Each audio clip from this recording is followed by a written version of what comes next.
Welcome to Study IQ. I'm Amit Varidhi Kilor. The world is heading towards a new Cold War. यानी कि एक और नए शीत युद्ध की तरफ.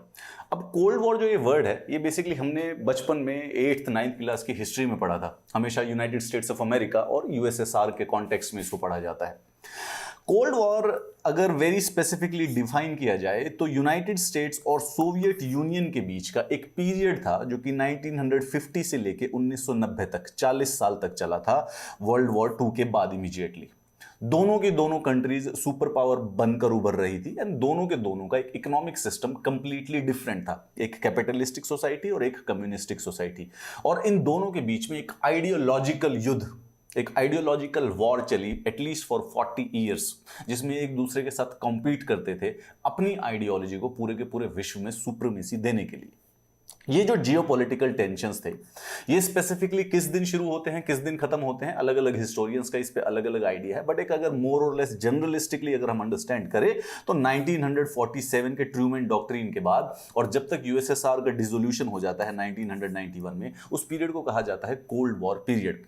कोल्ड वॉर का मतलब कोल्ड शीत युद्ध क्यों कहा जाता है? दोनों के दोनों कंट्री कहीं पर फिजिकली एक्चुअल वॉर में नहीं थे, एक्चुअल कॉम्बेटेंट नहीं थे. दोनों के सैनिक एक दूसरे से कहीं पर नहीं लड़ रहे थे, एक दूसरे की जमीन पर किसी ने बमबारी नहीं की. बट जो वॉर था वो सिर्फ और सिर्फ साइकोलॉजिकल और आइडियोलॉजिकल वॉर चलता रहा. No large scale but regional conflicts were definitely part of the proxy war. जैसे कि वियतनाम हो गया, जैसे कि अफगानिस्तान हो गया, जैसे कि मिडिल ईस्ट हो गया.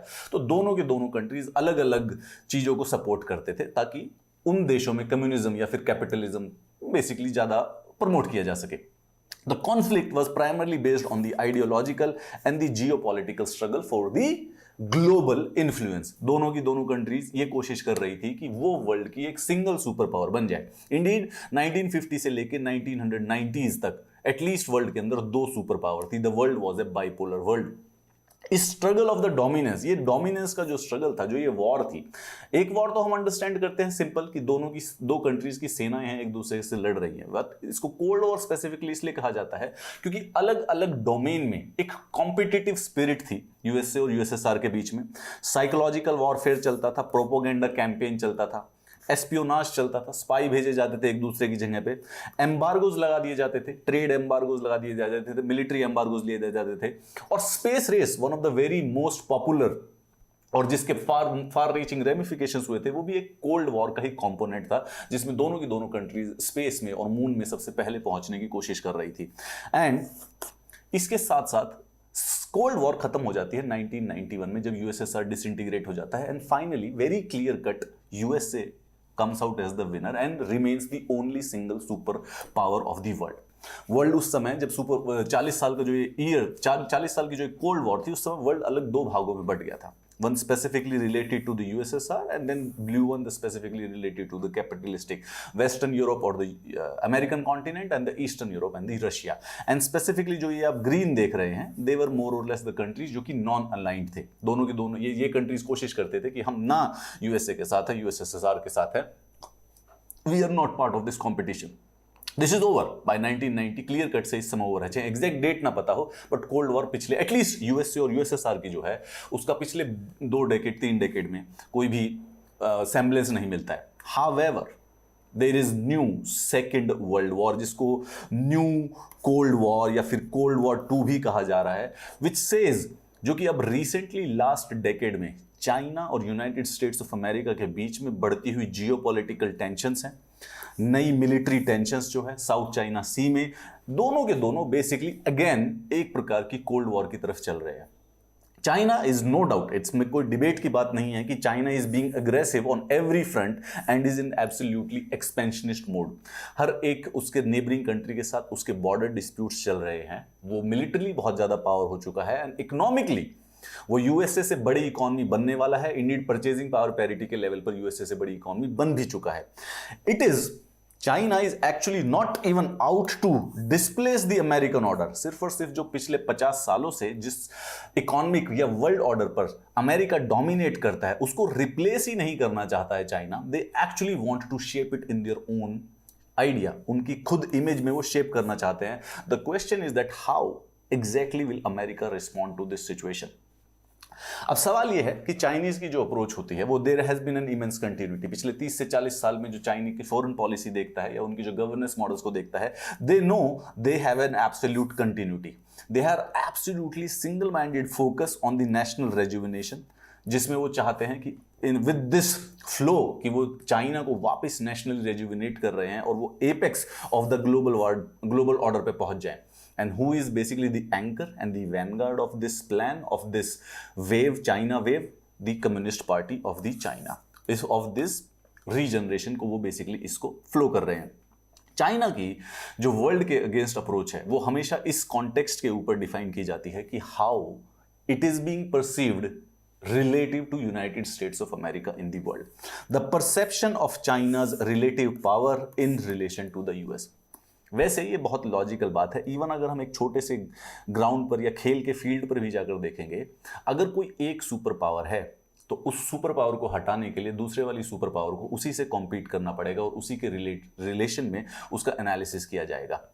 कोल्ड वॉर अगर हम इस कॉन्टेक्स्ट में देखें कि China wants to reframe the global order in its own image, and हमेशा इस कॉन्टेक्स्ट में वो देखना चाहता है कि उसको यूएसए के रिलेटिव में कैसे कंसीडर किया जाता है। If you think this is true, then cold war जो सेकंड कोल्ड वॉर थी, it already began in 1989, which was the time of the collapse of the USSR और बेसिकली डेमोक्रेसी के अगेंस्ट प्रोटेस्ट चल रहे थे टियानमेन स्क्वायर में in China. That might be the probably the seminal event जो कि बता सकता है चाइना का जो ये राइज है पिछले 30 साल का। It will give us some views and ideas about it.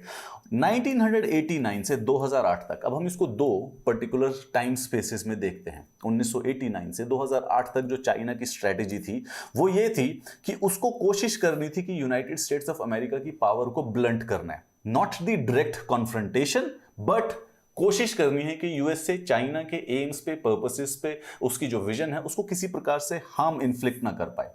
And they used to do it with several strategies, जिसमें चाइना सारे के सारे वर्ल्ड्स के साथ एंगेज करता था, इकोनॉमिकली दूसरी कंट्रीज के साथ एंगेज करता है और इंटरनेशनल इंस्टीट्यूशंस में प्रोटेक्ट करता है ताकि वो अपने आप को यूनाइटेड स्टेट्स ऑफ अमेरिका से प्रोटेक्ट कर सके। Now that was the first phase of the strategy, but since 2008 जब ग्लोबल रिसेशन आता है, विच वाज प्राइमरली, जिसका genesis United States of America में था, उसके बाद from the onset of the global financial crisis, China has gone into a building mode. अब China usually USA से direct confrontation लेने के लिए तैयार रहता है, indeed लेता है कई बार जान के, just to make sure कि world perceives them equal to United States of America. It creates its own international institutions. अब वो सिर्फ United Nations या World Trade Organizations के ऊपर डिपेंडेंट नहीं है जो कि फर्स्ट फेज में था। इंडीड अब वो खुद के ऑर्गेनाइजेशंस, खुद की जैसे कि ब्रिक्स हो गया या फिर अपना एशियन डेवलपमेंट बैंक्स हो गए, they create their own institution, own global institutions to take the might of the United States of America. उसकी मिलिट्री ने have acquire more offensive capabilities और अपने आप को वो हर जगह पर पॉलिटिकली भी असर्ट करता है in direct confrontation to the United States of America.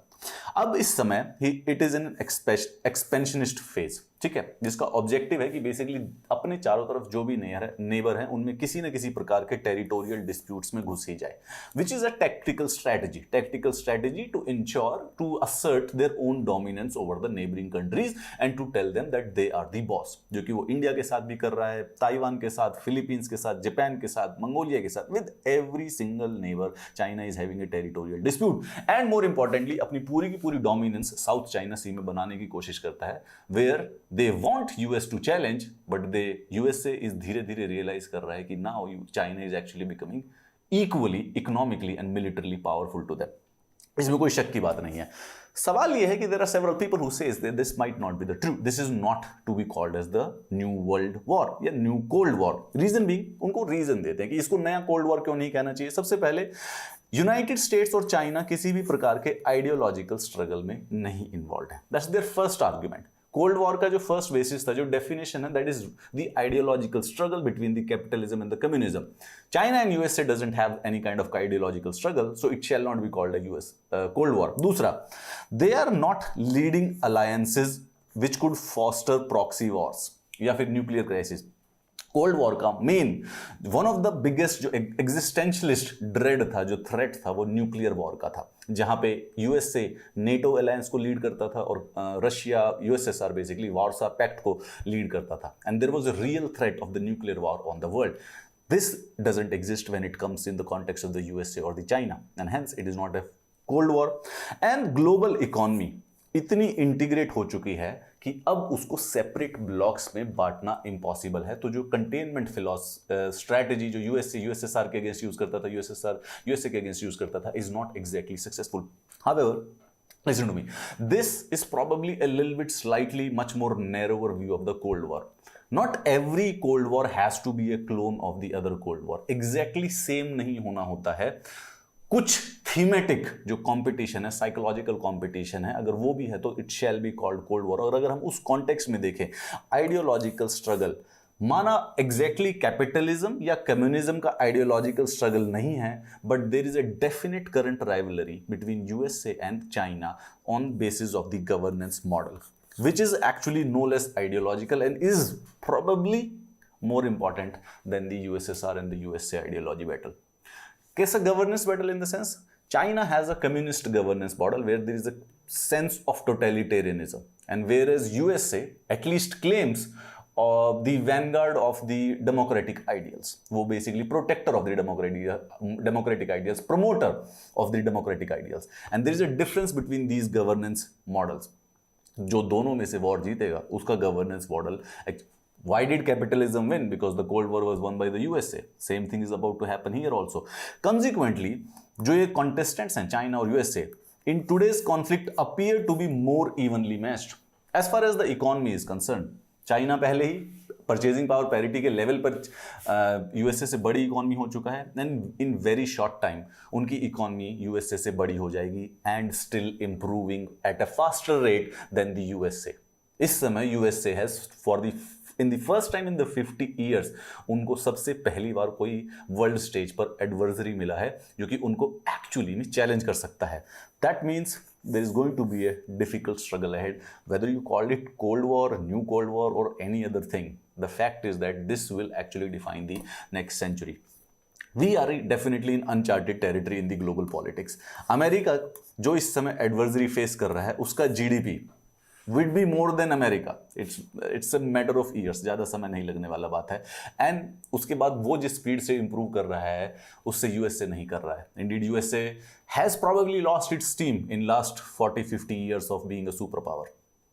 सवाल ये है कि this China, the neighbor of India, is basically going to be the vital to shaping the future of the world over.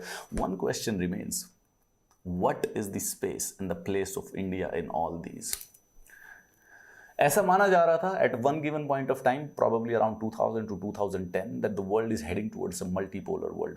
यानी कि कई सारे पावर स्ट्रक्चर्स हो जाएंगे. USA would be a super power, there would be a European super power, there going to be African super power, there going to be an Asian, where China, Japan and India would probably 3 biggest super powers of Asia. But increasingly and post-pandemic, it is seen that the competition में finally सिर्फ दो contestants बचे हैं. अगर सिर्फ 2 contestants बचे हुए हैं, where does India figure out in this battle of ideologies or the governance model? And what path should India actually choose? If you have an answer for that, तो please इस YouTube video पे comments करके जरूर बताना, or else you can also hit me on any of my social media of your choice. I'll see you in the next class.